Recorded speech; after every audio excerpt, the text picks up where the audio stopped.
भाषा में मैं बोलूँगा, क्योंकि मैं लगातार फिर मराठी फिर हिंदी ऐसे सर हिंदीत सो ये भाई बड़ा भाई गुजरने की वजह से ज़रा इस बार गणपति लाए ना लाए सोच रहे थे, लेकिन फिर इस बार नहीं लाएंगे तो अगले बार लाएंगे, तो लाना तो है ही। तो चलो थोड़ा सा थोड़ी सी मायूसी तो होती है, जो बड़े भाई थे उनको मिस तो करते हैं, और वो तो होगा ही, क्योंकि अंदर का सब वो जो है वो संभालते थे, तो फूल लगाने का काम मैं करता था। तो यहाँ आने के बाद पंडाल में तो उनकी कमी तो महसूस होगी, थोड़ी परेशानी होती है। देखेंगे कल से परसों से कैसे होता है।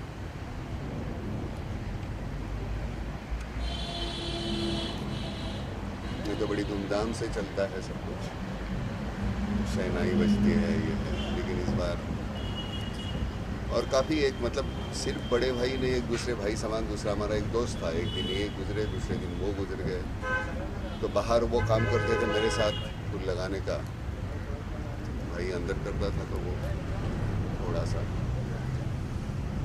तकलीफ हो रही है। नाना जी, हम आपकी तकलीफ समझ सकते हैं, लेकिन जैसे आप तकलीफ में हैं वैसे महाराष्ट्र भी तकलीफ में है। आपकी नाम फाउंडेशन ने जो काम किया उसके बारे में आप कुछ बताना चाहेंगे? तो किसके नाम फाउंडेशन का काम तो वो चलते रहेगा, वो कभी ख़त्म नहीं होने वाला है, क्योंकि जिस तरह की तकलीफ़ें हैं, कभी बारिश नहीं है, कभी ज़्यादा बारिश है, कभी बारिश है फिर एक बार बोने के बाद फिर ये नहीं आ रहा, दोबारा बारिश नहीं हो रही है, तो वो दोबारा करने की बोना पड़ता है, तो उसके लिए पैसे नहीं है। तकलीफें तो है, तो काम तो करते रहना पड़ेगा। इस बार गणेश से क्या मांगा? हाँ, हम कभी किसी से मांगते नहीं है, अपने को जितना हो सके उतना हम करेंगे। मांगना मत, एक बार तुमको इंसान का जन्म दिया है, बहुत हो गया, उसको परेशान मत करो बार बार कुछ मांगते। तुम जो कुछ कर सकते हो वो करो ना, मांगते रहोगे तो कैसे रह चलेगा, है ना। ये हमारी जो आदत है सिर्फ मांगते रहने की, हमें ताकत है बहुत कुछ देने की, हम देने की सोचते ही नहीं, मांगते रहते। वो क्यों मांगे भाई, अपने बलबूते पे बहुत कुछ कर सकते हैं, वो करते रहे। एक फक्त प्रश्न विचारायचा है कि अभी पूरे महाराष्ट्र में आंदोलन चल रहे हैं, जगह जगह पे बहुत बड़ी रैलीज हो रही है और लोगों का उसको बहुत प्रतिसाद भी मिल रहा है, लाखों लोग आ रहे हैं, मराठा आ रहे हैं। आपको लगता है कि ये जो रैलीज है लोगों के मन में बहुत एक एंगर है, जो कोपरडी में भी जो हुआ था उसके बारे में? भाई देखो, मैं जिसके ऊपर अन्याय होता है उसकी कोई जात नहीं होती, अन्याय करने वाला है उसकी कोई जात नहीं है। मैंने कभी जात धर्म माना नहीं है, लेकिन जो भी कोई गुनाहगार है उनको कड़ी से कड़ी सज़ा होनी चाहिए, वो कोई जात धर्म के हो, वो होनी चाहिए, और जितने जल्दी हो सके। नहीं तो क्या होता है, सालों साल गुजरते रहते हैं, उनको कोई सज़ा नहीं होती, गुजर जाते हैं। जिनके ऊपर अन्याय हुआ वो बेचारे राह देखते रहते हैं कि कब होगा, आज होगा, कल होगा, परसों होगा। तो मुझे लगता है कि ऐसे केसेस है उनका हल जल्दी होना चाहिए, जितना जल्दी हो सके उतना निर्णय होना चाहिए। रही बात रैली की, मैं नहीं जानता, असंतोष तो होगा, जिस तरह से होता है वो, मराठा है, दलित है, ब्राह्मण है, किसी पर भी जो अन्याय है तो अन्याय है। वो तो ऐसे थोड़ी है कि नहीं इसके ऊपर ज़्यादा, इसके ऊपर कम, ऐसा नहीं सोच सकते।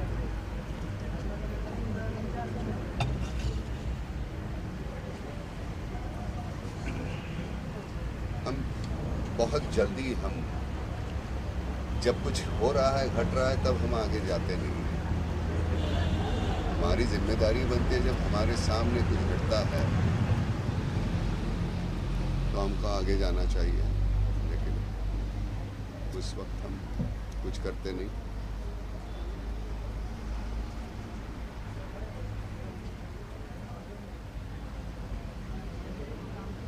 हमें एट्रॉसिटी का जो है नहीं, ये कायदा रद्द होना चाहिए, नहीं होना चाहिए। सीधी सी बात है। हमारे यहाँ अभी अंदर जाके देखोगे, वो मोदक जो है, जो मुसलमान बैठी है, वो हमारे यहाँ सामने जब झोपड़पट्टी थी वहाँ रहती थी, वो बना रही है। कौन से धर्म का है, जात का है, मैं नहीं जानता।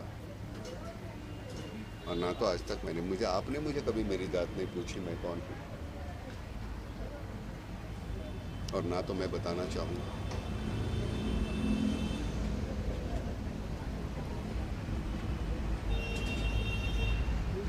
भटक जाते हैं हम, मालूम नहीं क्या।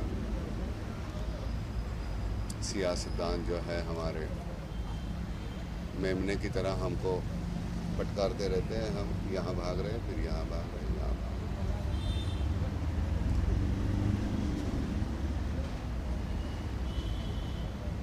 अन्याय जात पर या इसके पर नहीं है, वो व्यक्ति पर हुआ है, उसके बारे में कोई नहीं बोल रहा। उनको घर वालों के बारे में कोई नहीं बोल रहा। पुलिस पर जो अन्याय हो रहा है उनके बारे में कोई नहीं बोल रहा। बदतमीजी इतनी बढ़ने लगी है,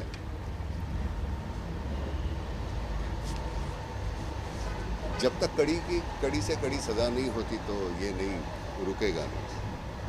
डर लगना चाहिए हमारे कानून का, वो होता ही नहीं।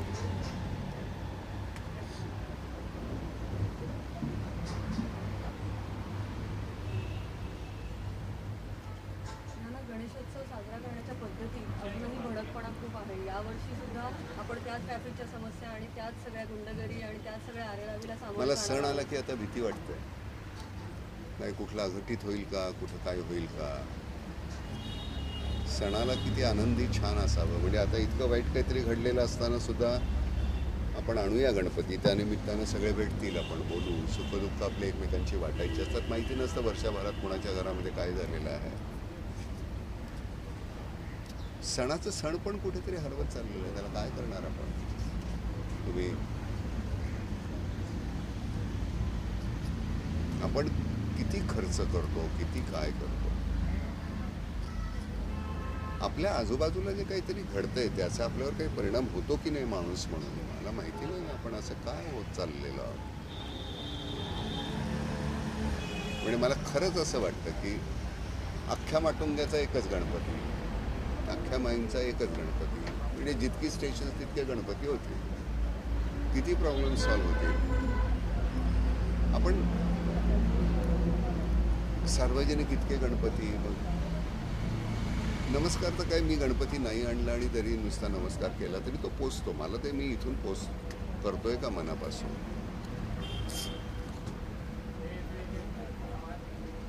आपण असे देव वाटून घेतलेत सगळे, हा तुमचा, हा माझा, तसे आमचे सगळेच इतिहासातले सगळ्यात मोठ्या व्यक्ती आम्ही वाटून घेतल्या। हे तुमचे, हे तुमचे, हे तुमचे, हे माझे, हे ब्राह्मणांचे, हे मराठ्यांचे, हे दलितांचे, असं नसतं रे बाबा। सगळेच आपले स्मारकं उभारली की संपलं असं नाही आहे। तो विचार आपण पुढे नेला का, हे जास्त महत्त्वाचं आहे।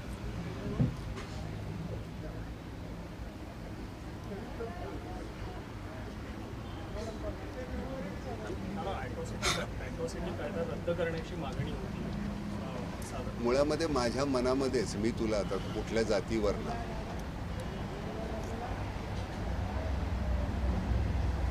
आता कुठल्या ब्राह्मणाला सुद्धा मी, म्हणजे ब्राह्मण नाही मी आधीच सांगतो, पहिले मी मानतच नाही, पण ब्राह्मणाला भटुरडा म्हणणं ही सुद्धा चूक आहे, हा सुद्धा ॲट्रॉसिटी कायदाच नाही का।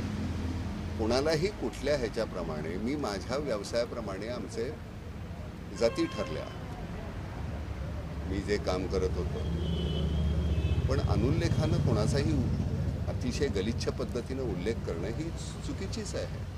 त्याला कायदा का लागतो? आमच्या माणूस म्हणून मनात का नाही की नाही बाबा मी, तू कोण आहेस, तू अमुक आहेस का, तू इतक्या घाणेरड्या पद्धतीने मी त्याच्याशी का वागावं।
दादा एक मिनट